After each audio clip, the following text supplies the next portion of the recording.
আজকের এপিসোড সালাউদ্দিন সাহেবের নিয়ে। উনি বিএনপির সবচেয়ে গুরুত্বপূর্ণ নেতা, মানে দ্বিতীয় প্রধান নেতা বলা যেতে পারে। অপেক্ষাকৃত তরুণ নেতা। সারা দেশের মানুষের আগ্রহ আছে বলে সালাউদ্দিন সাহেবের বিষয়ে। আমার আছে, হ্যাঁ, আমার ওনার খুব পছন্দ হয়। কেন হয় বলি? প্রথমত উনি দারুণ সুদর্শন একজন মানুষ। বাংলাদেশের পলিটিশিয়ানদের মধ্যে এমন সুদর্শন আর কেউ আছে কিনা আমার জানা নাই। পলিটিশিয়ানদের বাদ দেন, বাংলাদেশের নাগরিকদের মধ্যে এরকম সুদর্শন পুরুষ খুব কমই পাওয়া যাবে। ওনার বয়স মনে হয় ৬২-৬৩ এরকম হবে, কিন্তু দারুণ রিজু, একখানা সিগার, দারুণ ফ্যাশন সচেতন।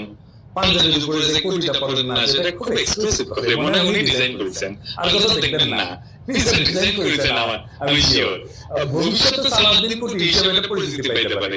এগুলো তো যেন প্রশংসার দিক। উনি রূপালী পর্দার সেলিব্রিটি হইলে এই কথাগুলো এনাফ ছিল, কিন্তু উনি রাজনীতিবিদ, বাংলাদেশের প্রধান দলের বলা যায় দ্বিতীয় প্রধান রাজনৈতিক ব্যক্তি। তাই